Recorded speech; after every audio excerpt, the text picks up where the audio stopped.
Okay, calm down. You got limits, man. You got limits, man. Okay, calm down. So excited to be speaking to Laila Al-Arian, a Washington, D.C. based investigative journalist and the executive producer of Fault Lines, a current affairs and documentary program on Al Jazeera English. For her work, she has been honored with 2 news and documentary Emmys, a Peabody Award, and a George Polk Award. She is the co-author of Collateral Damage, America's War Against Iraqi Civilians. Also really excited to be joined by Kavitha Chekuru, who is a journalist and former producer with Fault Lines, Al Jazeera's English award-winning news documentary show. Her reporting focused on human rights and security, has been recognized with the George Polk Award, the Overseas Press Club, the Society of Professional Journalists, and 5 news and documentary Emmy nominations. And both of you worked on this excellent new documentary called The Night Won't End, Biden's War on Gaza. Laila, you were a producer, and Kavitha, you were the director. So welcome to the show. Thank you. Yeah, thanks for having us. I thought we would start off by just playing a trailer of the documentary so that people watching who haven't seen it will get a sense of what it's about. بتجيب البسكوت الولد ما تلاقيش ابنك تلاقيه نايم تمه كله رايح. We have counted more children killed in a single strike than we have in any other conflict, time and time again. Hind was screaming for help. والله أصعب شعور في العالم إني أسمع بنتي بتقول لي تعالي خديني ومش قادرة أوصل لها يا حبيبتي يا ماما والله ما قدرت أوصل لك سامحني.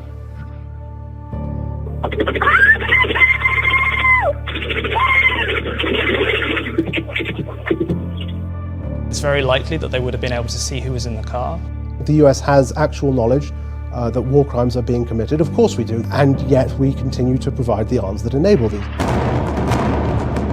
We have not seen anything that would convince us that we need to take a different approach in terms of trying to help Israel defend itself. You are basically saying the rules are no longer applicable. They have opened the door to hell. أول ما خشوا قلنا بصوت واحد إحنا مدنيين مدنيين مدنيين. بلشوا في الإعدامات قدام عينينا كنا. What is your message to the families of Palestinian civilians who were killed with US weapons in Gaza?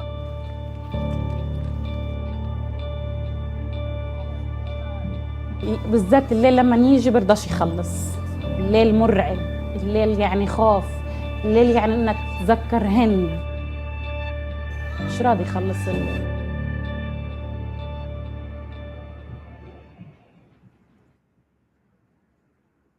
So, thank you, by the way, so much for making that documentary. It's really great, and it's disturbing, moving, informative, outraging. And I want to know what inspired you to make the documentary in the first place. Who's this question to? Either one. Whose idea was it? Was it one of yours? Was it someone else's idea? How was the idea born for it? I mean, so I'm the executive producer of Fault Lines, which is a documentary show on Al Jazeera English based in DC. My family's Palestinian. My mom actually has relatives in Gaza. So, we were kind of watching in horror as everything was unfolding in October, and it just kept continuing and continuing. And our program kind of has 2 seasons, a fall season and a spring season. So by the time Israel's onslaught in Gaza began, we had commissioned all of our episodes for the fall season. So we were just kind of watching helplessly, not being able to do anything as journalists or really report it because we'd already kind of commissioned everything. But Kavitha and I were both really closely following what was happening. I know Kavitha was following all of, especially the journalists on the ground in Gaza, and we both felt very strongly that we have to cover this. And our show focuses on the US. It has to have a strong US connection. And it was really clear what the US connection was, which is its unconditional, unequivocal support for Israel throughout. So we decided to do something, obviously, because Israel's not allowing journalists into Gaza. We worked with a media production company called Mediatown, and we worked with local journalists on the ground to film with 3 families in Gaza and tell their stories and also seek accountability in the US, and as well as work with 2 organizations, Forensic Architecture, as well as Earshot, looking at the Hind Rajab story, and Air Wars, looking at a horrific airstrike that killed more than 100 people. And Kavitha can kind of talk about those partnerships as well, but yeah, that was the idea. Yeah, Kavitha, could you shed some light on those partnerships? Yeah, I mean, one, it's, I think, something that all journalists should be doing is these kind of collaborations and working together, especially when you're tackling stories like this that are so big. So the first part of it, yeah, we reached out to Air Wars because they obviously have such a long history of tracking civilian harm from air campaigns, and they had been doing amazing work on the war in Gaza. And so we, when we started to figure out how we were going to do this documentary, one of the things we've seen so much coming out of Gaza that it was really difficult. We were like, where do we begin, right? And especially when it comes to the US angle. And to us, one of the first places we had to start was obviously the bombing campaign. And so we wanted to focus on one specific airstrike as a beginning point, and what happened in that airstrike. And we, through Mediatown and journalists on the ground, they brought the December 11th airstrike to our attention, which again is the benefit of working with journalists on the ground, which is what more organizations should be doing. And once we had some of the basic information of that, we went to Air Wars and said, do you think you would be able to look into this? Because they've been going kind of chronologically, and at that point, I think they were still looking at airstrikes in November. So they kind of leapt forward for us and started going through it. And in that, they were able to piece together at least 102 names of people that have been killed. But as Emily Tripp, the director of Air Wars, points out, there were allegations that it was as high as 200, and it very well could be, but they don't know because in too many cases, there's people still trapped under the rubble, which is, horrific. So that was the beginning with that partnership. And then when it came to forensic architecture and Earshot, we approached them, and I feel like I should remember this. I'm actually trying to remember if we specifically went in saying, should we look specifically at the case of Hind Rajab, or if we kind of just said, what can we do together? And I'm gonna be honest, I don't remember how we decided how that began, because my brain is a little at this point. But they did such amazing, crucial work through that audio analysis, and then building from that audio analysis to look at through satellite imagery and footage on the ground to piece together what they came out with, which is the proximity of the tank to the car that Hind and her family were in. And so we're going to talk more about the 3 families that you follow, but I guess let's start off with Hind's story, especially because that's a story that people have hopefully heard about, but I think it's also a story that confuses a lot of people. So can you tell us what happened, what you learned happened through making this documentary that perhaps you didn't know about before, and also the latest updates on Hind's story? Maybe I can just talk about how her family ended up back in the north, and Kavitha, you could talk about the investigation. But essentially, Hind's family went to the south, like a lot of families in Gaza who were told go to the south because that's where it's safe. But of course, these families in Gaza quickly discovered when they go to the south that it's not safe there. There's still attacks there. So her mother told her Wissam, that's the name of Hind's mom. Wissam's mom told her, Wissam, write your name on your arm in case you get killed in a bombing so that people can identify you. And then Hind's mom was like, I don't want to die in an unfamiliar place. So she decided to head back north, saying that, well, at least if I die, people will know who I am here because it's my home. So she goes back north, and with her 2 kids, Hind, who's 6 years old, and Iyad, who's 4 years old. On the night before Hind was killed, it was January 28th, there was massive bombing in the north where the family was staying. There were these fire belt bombings. It was horrifying. The next day, the family decided to leave again in search of safety. Of course, safety is impossible in Gaza. Nowhere is safe. Her uncle, Bashar, gets into a car with his family, including his 15-year-old daughter, Laila. Hind and Hind's brother, Iyad, hop in. Hind's younger brother leaves at the final minute. It was raining, it was cold. The idea was to protect the kids from the rain. It was January, it was very cold. After the family heads out, Hind's mom is on foot. They hear all this noise. The car had come under fire, and Hind's mom hears people saying, ambulance, ambulance. The car kind of turns, and they end up near a gas station, and then they talk to 15-year-old Laila, who's in the car, and she's basically saying that everyone is dead in the car except for her and Hind. And then Laila eventually dies, and then they're only talking to Hind for a period of 3 hours, in which this poor little girl is begging to be rescued and saved. She's saying that the tanks are very close to her, and they coordinate with the Red Crescent office, which is in Ramallah, to send an ambulance. They coordinate that with the Israelis. The Israelis give the go-ahead. They even provide a map with a route saying this is safe, you can go. And unfortunately, the medics never made it because they also came under fire after receiving that clearance from the Israeli military. And maybe Kavitha, you can talk about the findings of the investigation. Yeah, so Earshot began with the short recording between Laila and Omar, who's one of the dispatchers at the Palestine Red Crescent in Ramallah. And there's a 6-second portion where, unfortunately, you hear the shooting, you hear her screaming, and then the line goes dead. So Earshot took that recording and specifically focused on the 6 seconds in which you can hear, I believe it's 64 shots. And they were able to analyze specifically 12 of the shots. And through that analysis, and I really encourage people, hopefully maybe you can link to it, to go to read through the entire analysis by Earshot and Forensic Architecture, because it's more than I'll be able to explain. But they, from that, now, analyzing the sound, the muzzle blast, and then the second part of it, they were able to determine that the tank would have the distance between where the shooting came from. And Laila, in the call, she says that right before the shooting begins, she says that the tank is next to me. And Earshot's analysis of that supports that, saying that the tank would have had to have been just 13 to 23 meters away, which is very, very, very close. And at that distance, they would have been able to see who was in that car, and that it was, children essentially.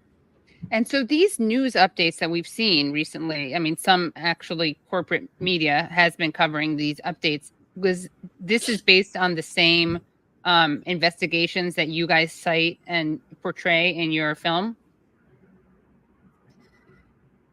That's right. I haven't seen corporate media. I'd be pleasantly surprised if they covered Forensic Architecture's new report. I'd be pleasantly surprised if they've covered it. But yeah, that would be... what? I may actually be wrong, and it may be my Twitter feed. So I will go back and look into that.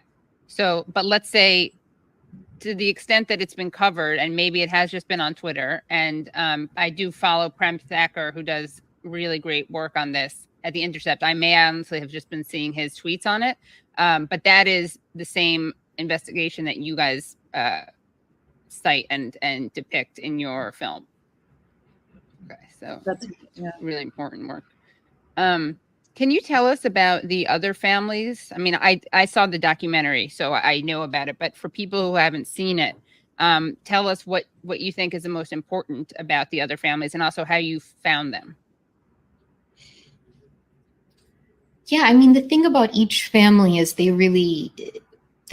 kind of highlight, a couple of things. One, specific parts of the war, so airstrikes, or in the Al-Ghaff family's case, going to safe zones and then the safe zones being attacked. And then Hind's case, I think the commonality, though, with all of them is that all of these families have been trying to find somewhere to be safe, and that's just impossible. There's nowhere safe. And so the Salems, that's the first family in the December 11th airstrike. They were displaced from their home in October, so in the beginning of the war, in the first month of the war, and they went to go live with relatives not too far away in Gaza City. And on December 11th was when that airstrike hit that building and killed over 100 people from their extended family. The second family that we profile is the Al-Gaf family, who are also from the north, but went to the south because on orders from the Israeli military to go to quote unquote safe zones. So by December, they were in Khan Yunis, and on December 28th, there was an attack, and it resulted in 11 people being killed from the Al-Gaf family, including Abdullah's wife and his first his youngest son, Faraz, who was 2, and it injured his 8-year-old son, Mohammed, the attack did. And he survived initially, but then succumbed to his injuries within less than a month, which also had to do with the fact that the hospitals at the time, in this case, Nasser Hospital, just were overwhelmed. They didn't have enough supplies. There's not enough people to treat all the patients coming in. And so he actually was evacuated to Egypt, but died within 2 days. And then obviously Hind Rajab and her family. And I remember the boy who died in Egypt. I remember his father, I believe, says in the documentary that this is what they do. They don't give you permission until it's too late. So I guess he had to get permission from Israel to even be evacuated to Egypt. Yeah. And from Egyptian officials. Oh, was it from? So it's from Egyptian officials. Yeah, okay. To get out. I wasn't sure if they needed Israeli permission as well. I assume that they do because, I mean, you guys would know better than me, but I assume that they need Israeli permission as well, right? Because to leave this, Gaza, I mean, right now, a lot of this is actually or at least at that time, also it was really, it's about the Egyptian officials and also how much people have to pay to leave. So yeah, which is really awful, disgusting, and why you see all these GoFundMe's for people trying to leave. What was the most surprising thing for each of you while working on this documentary? Surprising or outraging? It's a good question. To me, it's the fact that these families in Gaza still have faith in that talking to the media may change something for them. I mean, they really have no reason to talk to journalists. They've been through the absolute worst, most horrific experiences imaginable, and yet they've still decided to tell their stories. And I think, people have different reasons. Some of them want to honor their loved ones, but they're doing so not just in the midst of their overwhelming grief and sorrow and pain, and sometimes physical pain from their injuries, but also just trying to stay alive. I mean, dealing with starvation conditions, being repeatedly displaced. We're not talking about being displaced once or twice. We're talking about some people have now been displaced like dozens of times. It's just unfathomable. And yet they still sat down and spoke to our cameras and were really open and, decided to kind of recount the worst days of their lives. And I don't know, to me, like as a journalist for over 20 years, the amount of begging and pleading and negotiating for sources to talk to you, and yet these people who've been through the worst, who are going through the worst, actually deciding to sit down and tell their stories. I find that remarkable and surprising. It's also scary. I mean, a lot of these families see that journalists are being targeted. Some 150 journalists have been killed by Israel since October. And that's, 75% of the journalists killed in 2023 were killed in Gaza. So that's not only something that's dangerous for journalists themselves. They say that they feel they have a target on their back. Some of them have stopped wearing their flak vests and their protective helmets because they think that that puts a target on their backs. But a lot of just regular people in Gaza feel that talking to journalists puts them at risk. So, I just think it's incredibly courageous that these families decided to speak to us and tell their stories with the hope that maybe something will change. Maybe people will watch the film and feel something.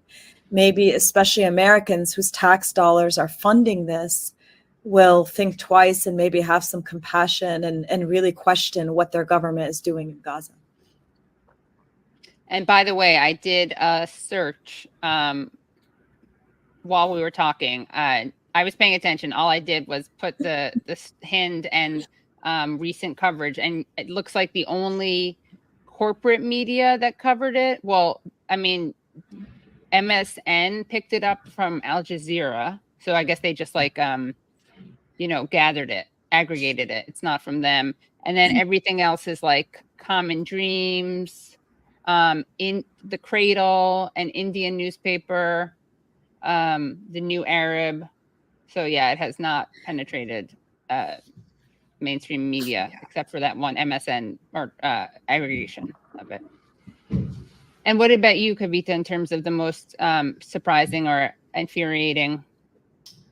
I think that's hard. I mean, I think the most infuriating thing, honestly, it's mostly seeing, it's, you know, not necessarily what we learned in the documentary, but watching the way the rest of the media, particularly Western media, have covered this war and the kind of lack of respect and care for journalists in Gaza. I feel like our industry has really let them down. Actually, I think that's too kind a way of saying it.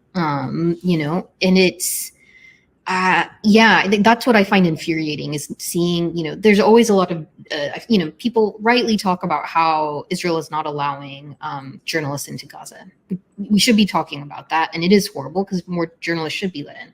However, I feel like when people talk about that, it's almost acting as though there aren't journalists there doing this work, covering what's happening, showing the world what's happening. And it's, Laila's heard me rant about this a lot, but like, you know, one of the things that really stood out to me was, you know, just like looking at media coverage is that when the campus protests like kind of really kicked off in about, I want to say mid to late April, there were various points in which CNN, they were doing like wall-to-wall coverage of the protests, but at no point do they mention what the students are protesting. And what's happening in Gaza. They had They're just anti-Semites, aren't they? I thought they were just anti-Semites. I mean, that was what I'm being sarcastic, obviously. No, but that's what the, yeah, but right. I mean, that was the big headline. Jewish students feel unsafe, even though no one cared about the safety of the Jews who were being arrested because they were on the wrong side of the issue. They were anti-genocide, yeah. Anyway, sorry, I couldn't help it. But. No, that's, you know, and they, you know, CNN they did a phone interview with a student journalist at UT, which is great. The student journalist was amazing. Student journalists actually were better at covering the protests than mainstream media, obviously. But I was watching that thinking, if you can do a phone interview with that student, you can do a phone interview with journalists in Gaza. You know what? They can, like a lot of these, even though communication isn't great, there are ways to do it. And they do have coverage at different points. So you can get voice notes. There are ways if you really want to, right? And it's clear that they don't want to cover this war. That's what it is and continues to be frustrating, infuriating to me. And can you guys talk more about the Western media's complicity in Israel's war? I mean, how much time do you have? Yeah, however much I know, right? It could be a 1 week, 24/7 marathon, but I guess prioritizing the most egregious examples. I mean, unfortunately, from the beginning, you know, you've seen sort of a pattern of I would say, you know, it sort of falls in two buckets. You see sometimes outright complicity in terms of sort of perpetuating or spreading the Israeli official government narrative, which oftentimes is these like sensationalistic, unverified, unsubstantiated allegations and claims that then quickly fall apart under even the smallest bit of scrutiny, but they're usually tied to something to kind of justify the ongoing mass killing and maiming in Gaza. So of course we've seen, you know, example after example of this. Hamas using Al-Shifa hospital as a command node. Of course that falls apart. Hamas weaponized mass rape in Gaza. You know, New York Times front page story screams without words on December 28th. That falls apart. I mean, that story fell apart so much that every major source in that story was proven to have lied, and yet that story remains uncorrected on the New York Times website. That is a travesty. That is an embarrassment. That is a monumental journalistic failure. There's no reason that story should stand on the New York Times website unretracted. And Cheryl You Smith just did a documentary about it, regurgitating the same debunked claims. Exactly, that the White House is apparently screaming. Right. I mean, it is unacceptable. And then you have, you know, the day of the ICJ ruling finding that there's plausible genocide. You have this lie that UNRWA was somehow involved in October 7th. Again, they failed to produce evidence to prove that, right? So you have media uncritically publishing these claims by an Israeli military and government that have been proven to have lied to the media time and again. We saw it in the 2021 war on Gaza when they told journalists that they were going to go in and do a ground invasion. And then they later on admitted that they lied, that it was a deliberate lie as a war tactic to get Hamas in the tunnels so they could bomb the tunnels. They admitted that they lied to the media and used them. You saw that with their lies about the killing of Shireen Abu Akleh, where they tried to claim that she was first killed by a Palestinian and then killed in crossfire. And it took the diligent reporting of actual, in some cases, corporate media organizations to actually find that, no, it was an Israeli soldier who'd killed her. But after what? After they lied, you know, for weeks about that, if not months. So you have a source that has lied to the media repeatedly that is then used and trusted by the media as a source, you know, time and again. It's unacceptable. And then you have, as Kavitha mentioned, just the outright under coverage of things in Gaza. So stories that should be front page news, that should be breaking news alerts, that don't even make it onto coverage at all. You know, it's really telling what makes it on our phones as breaking news alerts and what doesn't. Palestinians can be killed by the dozens on a daily basis, and it doesn't make a peep. We don't get a breaking news alert. And what does that tell us? That Palestinian life is devalued. It has no value. It has no worth. It's normalized, and we're just expected to accept it. Yeah. Yeah. Kavitha, do you have anything you want to add to that? Or I have more Oh questions. my gosh, I know. I feel like Laila said that better than I ever could, honestly. Yeah. I also want to ask you, Laila, as a Palestinian, what it feels like to you personally to see how discounted or even dehumanized Palestinian lives are. It's really painful. I mean, every single day you see stories from Gaza that are just unbelievable. And it really like breaks your brain to know that, like, if this were happening to Israelis, if this were happening to Ukrainians, if it was happening somewhere else, that it would be worthy of coverage, that there would be outrage, that there would be speeches on Capitol Hill, that human rights organizations would be a lot more vocal about it. People are eating grass. People are getting sick from canned foods. Children are starving to death. Children are being killed while getting water. It's like any one of these things would just cause major outrage anywhere else in the world. Pregnant women being starved, people digging graves being killed, right? A grandmother waving a white flag and holding her grandchild's hand being shot by a sniper. Hind Rajab.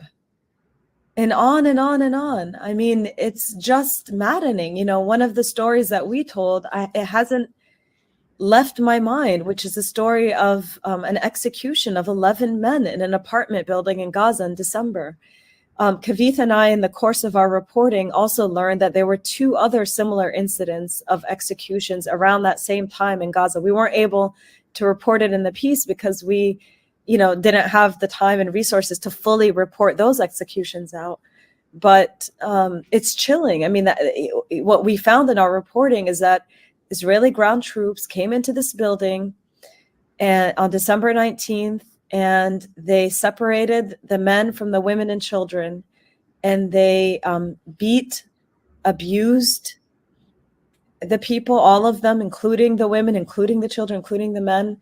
One of the details in that story that hasn't been able to escape my mind and my memory is, and you hear so many horrific things, and it's like, why is this the one thing that feels so bad? But this man, Ayman Salim, who was executed by the Israeli military, before they executed him, they beat him, they broke his jaw, but they made him go upstairs at gunpoint to knock on a neighbor's door to tell them to get out, lie, They said, just tell them whatever so they could get out.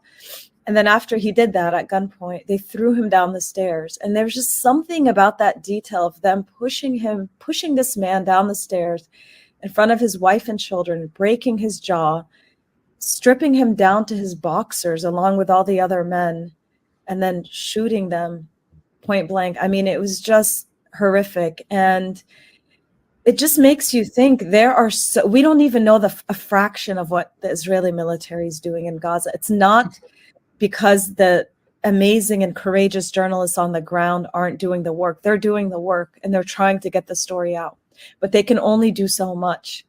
And I think there's so many crimes that haven't been reported yet. And it's just, I don't know how the people of Gaza, how Palestinians go on after all this. It's beyond words. And how is your family, Laila, in Gaza? My mom, she comes from a big family, like a lot of families in Gaza. And she learned actually back in April, so we don't know if this number has gone up, that she lost overall more than 200 members of her extended family. Unfortunately, I don't think that's unique. I think if you look at just the sheer number of people who've been killed in Gaza, it's a population of 2.3 million. Israel has destroyed the mechanisms of keeping count of the dead.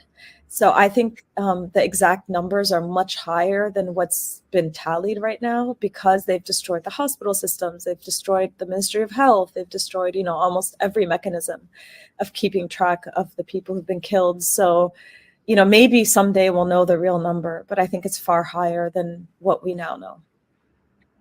What other stories did you learn about that you couldn't put in the film, that you either maybe filmed but just couldn't put in because of editing, or stories that you weren't even able to film that you want people to know about? Yeah, I mean, in terms of, we used everything that was filmed, that's for sure. Yeah, but there were obviously, as we were going through, something that we didn't get to really report on, but we wanted to. Laila and I actually did a little bit of it, did report it, and it was published on The Intercept, but it's about the attacks on hospitals. I think that, to be honest, that is a whole other documentary. And Al Jazeera actually just did a really amazing documentary about the second attack on Al-Shifa.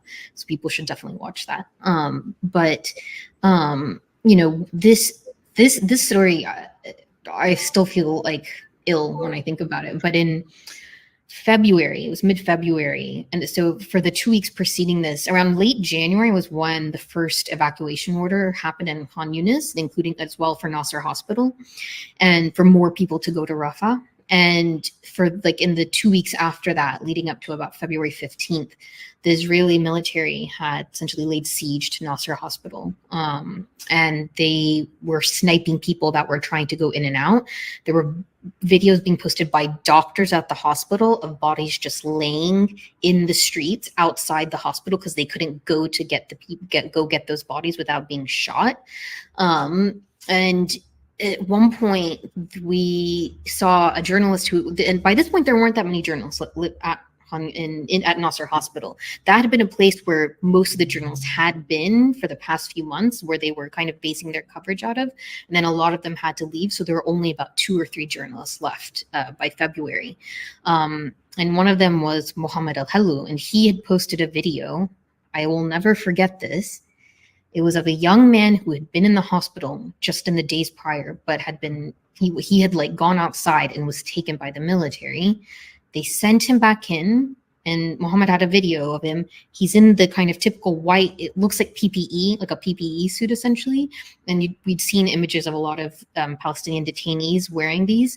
And the kind of eye cover that they normally had was pushed up on his head like that.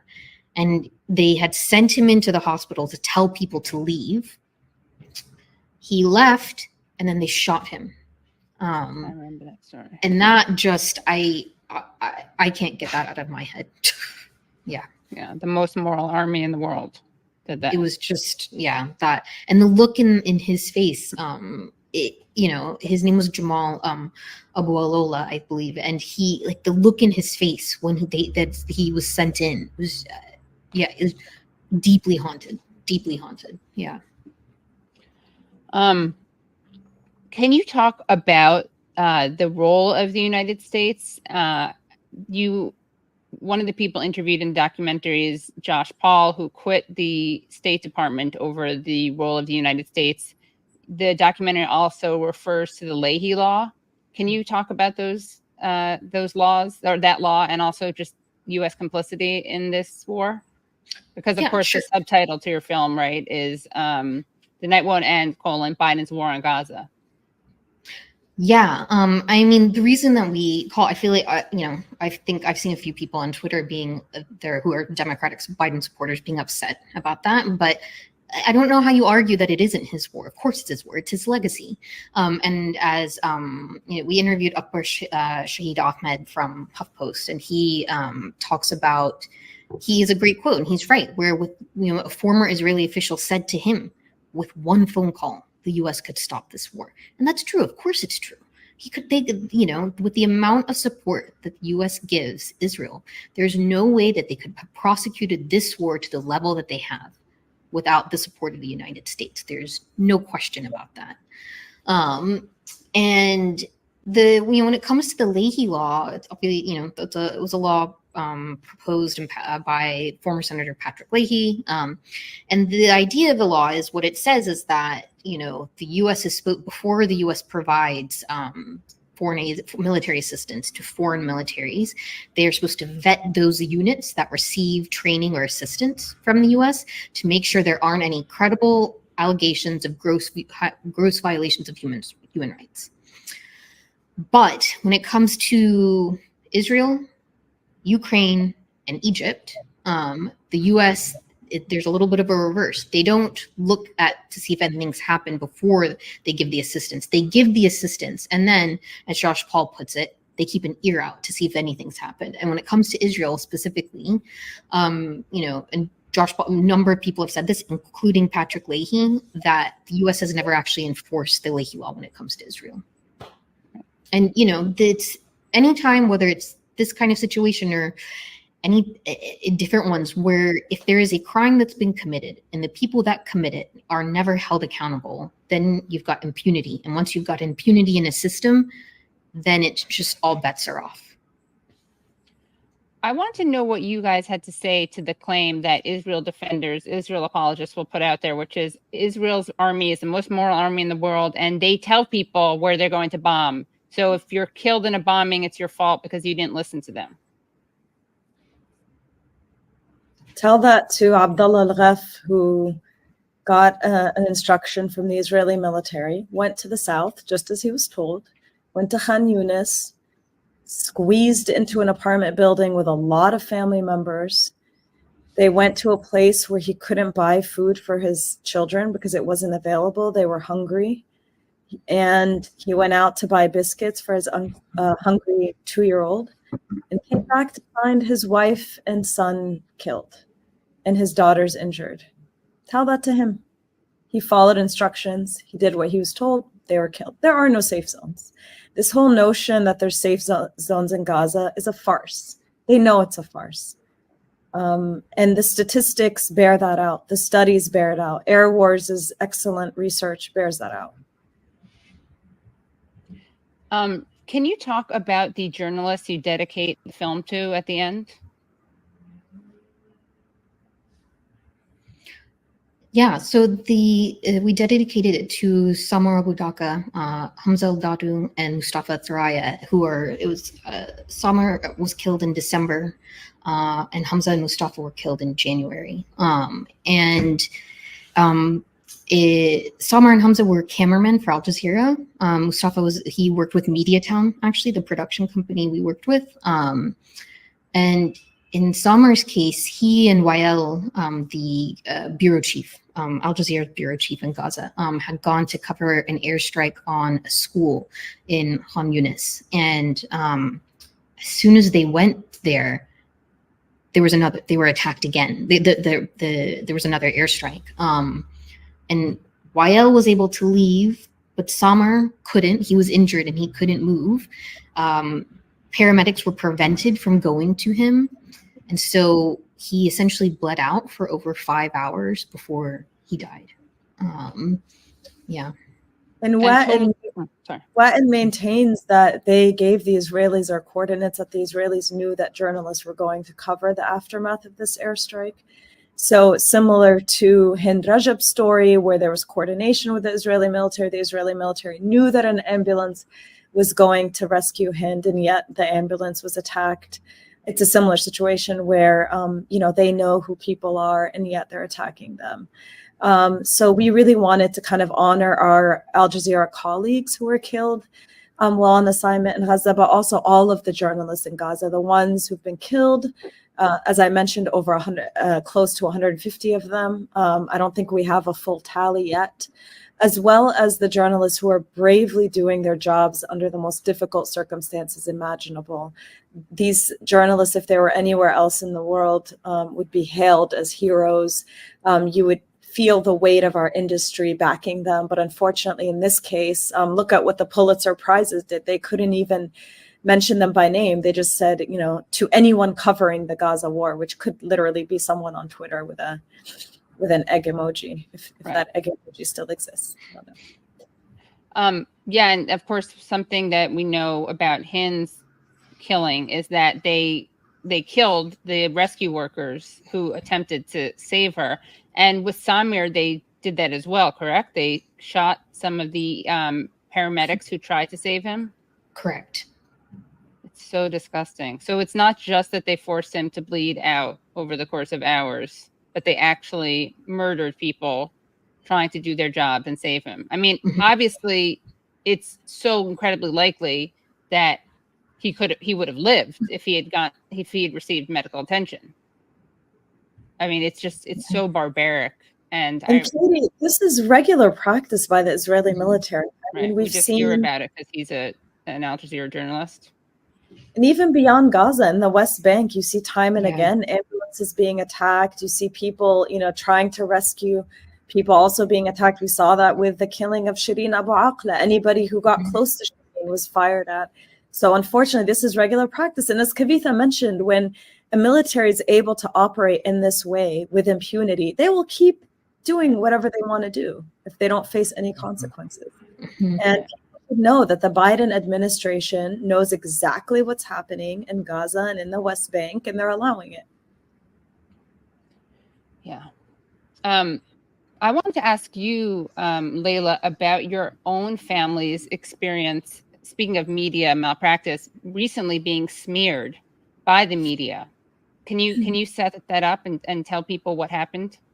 Sure. Well, it's a bit of a long story, so maybe your audience can just Google my family. But my father, Dr. Sami Al-Arian, was a university professor in the U.S. for many years, but he was also a Palestine advocate and activist. And after 9/11, he was arrested. It was this environment of fear and hysteria, kind of crackdown on Muslim institutions. And a lot of people who are anti-Palestinian kind of took advantage of that. And he was swept up in that, arrested and put on trial on material support for a designated terrorist organization, which is a Palestinian organization, along with 4 other men. It was this big sweeping kind of RICO case in Florida. He was actually acquitted after a 6-month-long trial. The government spent like millions of dollars trying to go after him, but they walked away. The jury did not convict him. And, his case went on for another 12 years, really long story. He was eventually agreed to deportation because he was not a U.S. citizen. He wasn't granted citizenship due to his Palestine activism. And anyway, his case totally concluded in 2015 when he was deported. But my mom was visiting New York with me. I had a talk in New York, and she accompanied me to Columbia University, where there was the big Gaza encampment.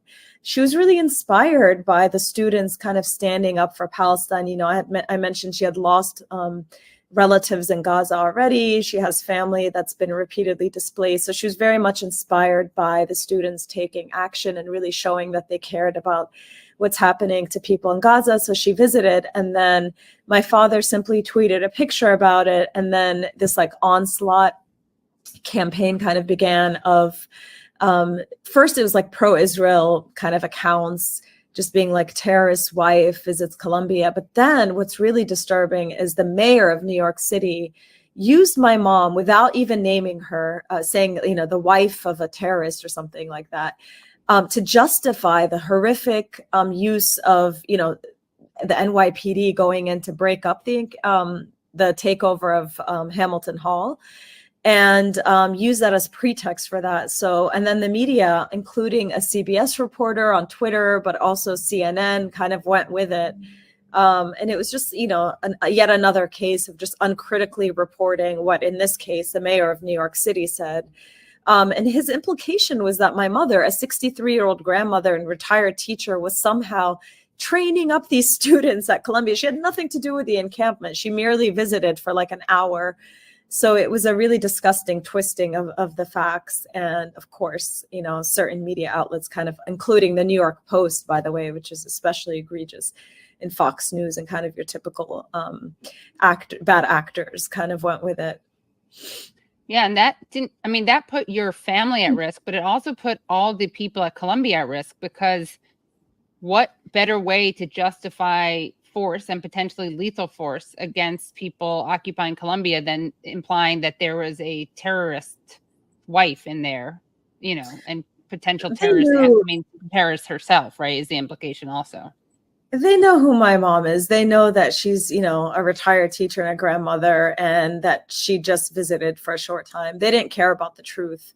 Right. They just needed a cover story to justify sending in basically a SWAT team, like hundreds of police officers, to the Columbia campus to disrupt a protest by unarmed students. I mean, I'll never forget watching CNN that night. The coverage was awful. Yeah. But the reporter who'd covered the aftermath of the school shooting in Texas was like, I've never seen this much police presence. His name is Shimon, that reporter. He's like, I've never seen anything like this. Imagine you're a US reporter covering the aftermath of school shootings, mass shootings. You don't see police showing up there, but, you know, hundreds of police officers or dozens of police officers showing up to a university campus for an unarmed, you know, peaceful protest. It's something. And, you know, of course they want to fear monger and use like the specter of terrorism and like kind of prey on people's biases. But what they didn't bargain on is the fact that this generation isn't having it. They see right through these lies. This is not the 90s and early 2000s anymore. People aren't falling for it. Yeah, I remember seeing that story. It was actually Yashar Ali, who's not very, I wouldn't describe him as very progressive. He's certainly not very pro-Palestinian, but it was so egregious that this CBS reporter tweeted out that there was a terrorist wife in who had been at the encampment, that even he kind of shamed her for drawing false conclusions. Yeah, she ended up deleting her tweet, actually, never to be heard from again, never apologized. But Yashar, I just think, is like a clout chaser. I don't actually think he cares about anything but like repaying whatever debts he has. Yeah. Yeah, sure. Come on and let us know. Let us know your thoughts. Don't give him airtime. Yeah. But I remember I did think it was surprising to see him criticize it. But I guess it just speaks to how unprofessional that was.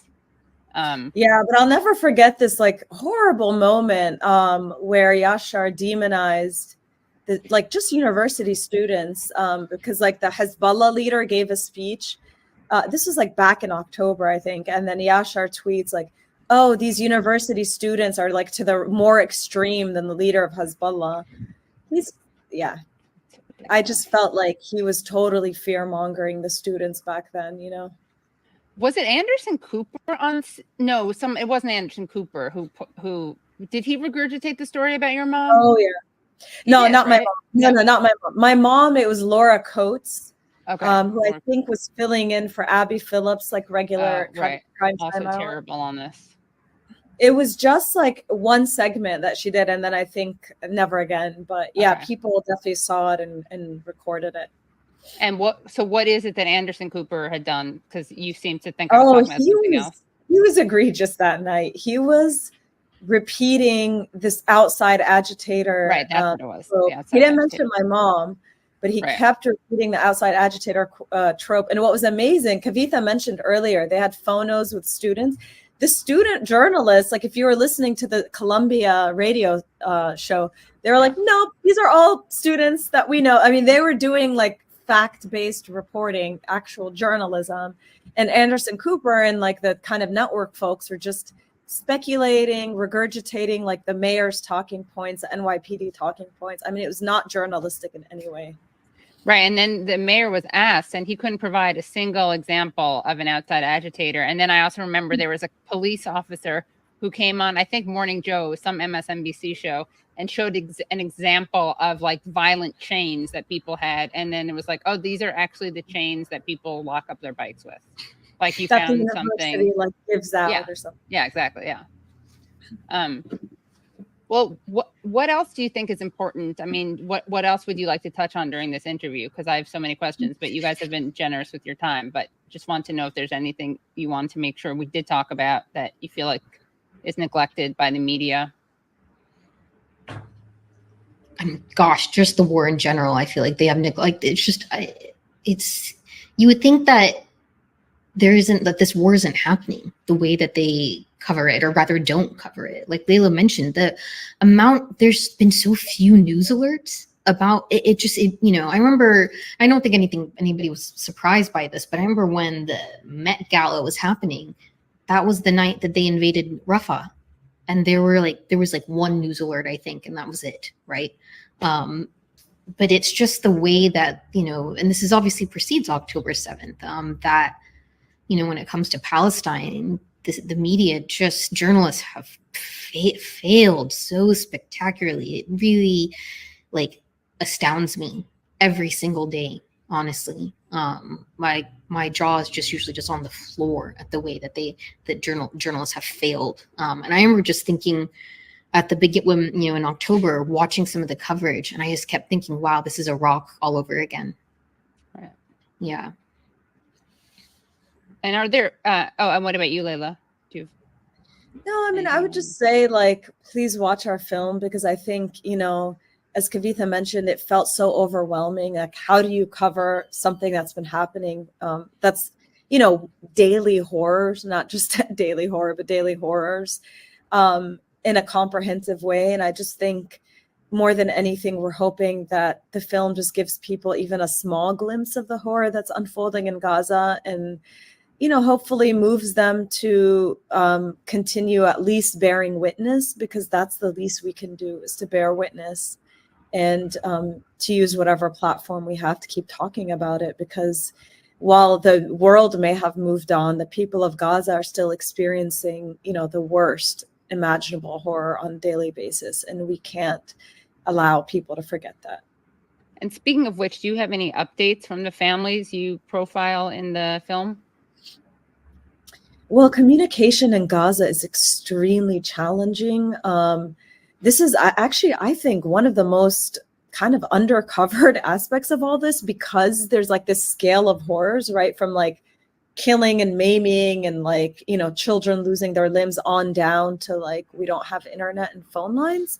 But it's really, really difficult to be in communication with people, whether it's the general phone lines in Gaza or internet or lack thereof. So we were never actually directly in touch with the families due to the communication challenges. We were in touch more with the team on the ground. It's our understanding that Abdullah Al-Ghaf, the man who fled to Khan Yunis and his wife and 2 sons were killed, he then went to Rafah, and that's where we interviewed him.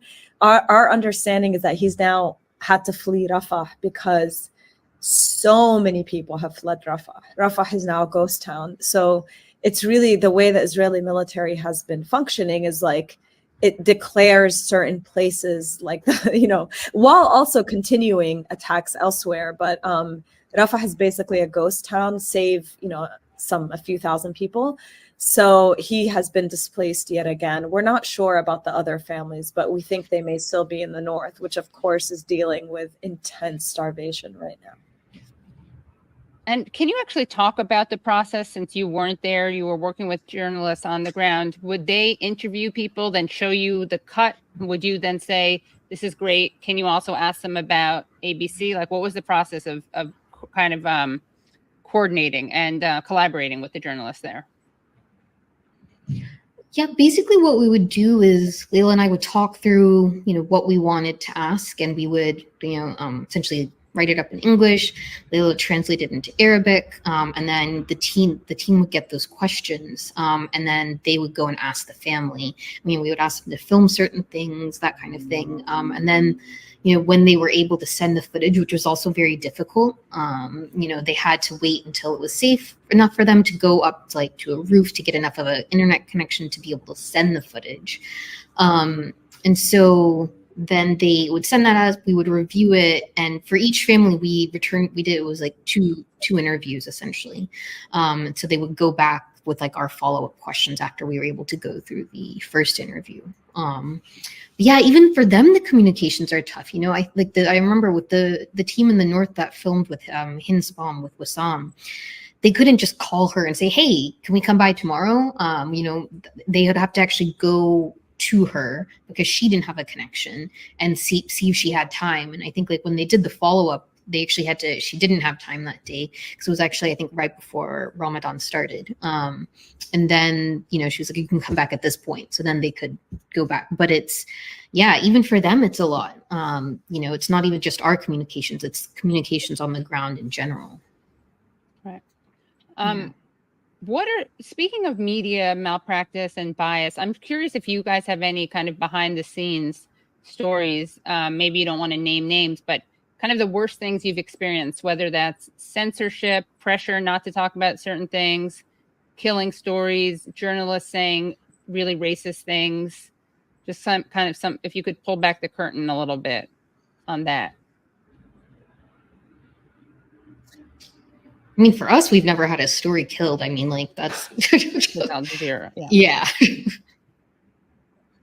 I can tell you just through some conversations I've had with people working in, corporate mainstream media, I think there are people in these newsrooms who genuinely want to do a good job and genuinely want to be fair. And I think it's important to note that nobody who's, Palestinian or supports Palestinian rights is actually saying please be biased towards Palestinians. Sure. No one is saying that. They're saying, do your jobs, be professional, tell the truth, report a story out. Don't regurgitate what a government official tells you. Don't regurgitate what the Israeli military tells you. Just report the story out. That's it. Don't do anyone any favors, but, just do journalism. So I want to make that clear. And I think there's people in newsrooms who genuinely want to do that. But I also think there's people who, I think this is oftentimes unconscious bias, who are much more disturbed with the idea of, what happened on October 7th and Israelis being killed than they are with Palestinian death and killing, which has become normalized.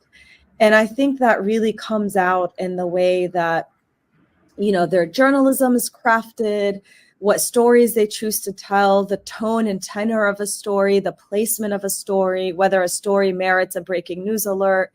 I'll never forget when Abby Phillip, for example, she's just one of many, many, many people, but when she tweeted, "Don't look away," about the I-24 piece on beheaded babies.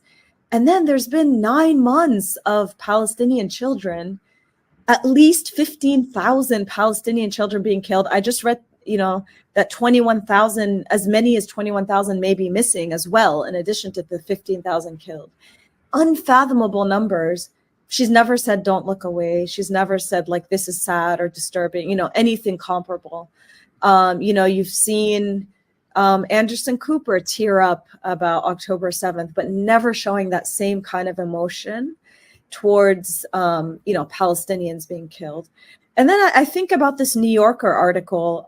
It was an interview with Aaron David Miller, who said that, the last question he was asked was, and he's a former, government official, negotiator. He worked in negotiations, about the Biden administration. He said, basically in so many words, that Biden doesn't have the same depth of feelings towards Palestinians as he does towards Israelis. And I think it's as simple as that. And a friend of mine put it well back in October. She said, "I used to think it was ignorance, but it's racism."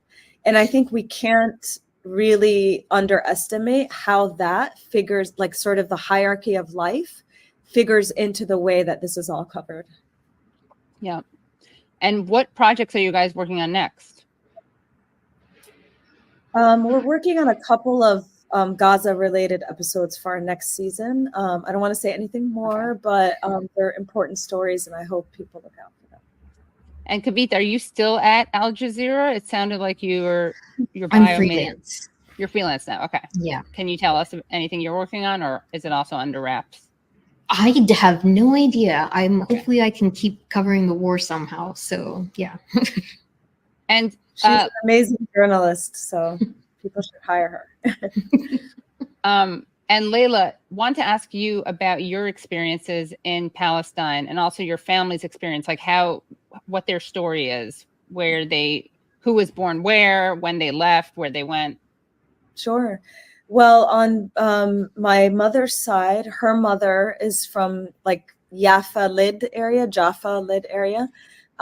She was 12 when the Nakba happened, and her father was actually executed and buried in a mass grave.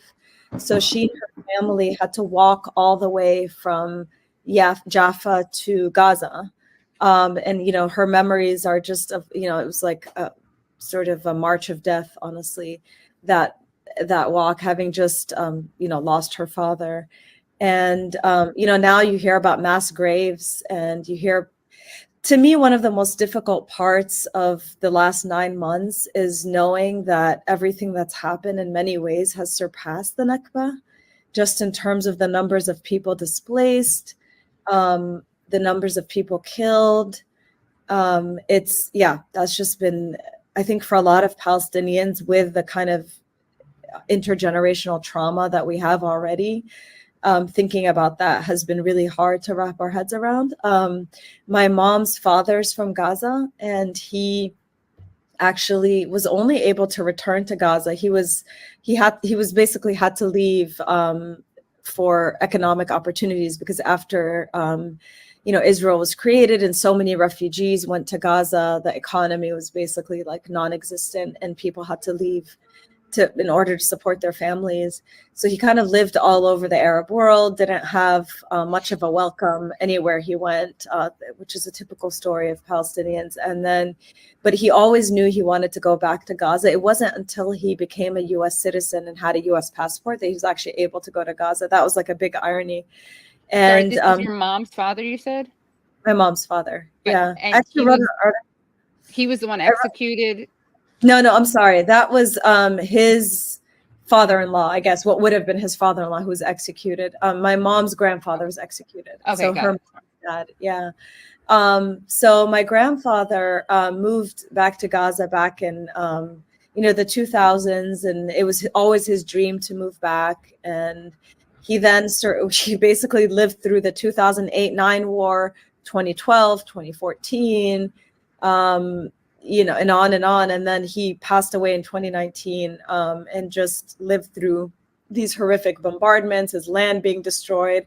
I actually wrote an article in the New York Times about him, because in 2021, he was, he'd passed away 2 years earlier, but an apartment that he'd owned in the same building that housed the Al Jazeera and AP offices, he had an apartment there that he had left for his children, was destroyed when they destroyed that building.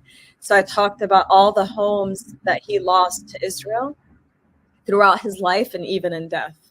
And now I think about what came of his body. I mean, I don't know. They've dug up so many cemeteries and graveyards. I don't know what's happened to him. There's no, peace even for the dead in Gaza. And my father's family was from Jaffa, and they had to leave, were forced out, of course, in the ethnic cleansing of Palestine. And, unfortunately, never to return. And for that generation, it was really painful to even talk about it. My grandfather never had any interest in even trying to visit again after 1948, because it was so painful. I went back for the first time in 25 years last summer. And I went to Jaffa, and I tried to find, he had a soap factory on my dad's side. I tried to find that. I couldn't. I tried to find my grandmother's home there. I couldn't find it. It's just, it's too difficult without having very specific details of where they were. But, it's, I think it was David Ben-Gurion who said the old will die and the young will forget about the Palestinians, and that's just proven to be impossible. Like, as far as people forgetting, you know, even the Palestinians in the diaspora, you know, are still very proud of their culture and their heritage. And Kavitha, where's your family from? My parents are from South India. Yeah. Where? Andhra Pradesh. They came to the States in the 70s, and I was born and raised in Lubbock, Texas. Oh, Texas. Okay. Yeah, yeah. Well, thank you guys so much. Any final words that you want to share? This has been really great. And again, the film is excellent. Just to watch the film. Okay. Yeah. Great. Thank you so much, Katie. Yeah, thank you. Thanks so much. Okay, calm down. You're getting nervous, man. You're getting nervous, man.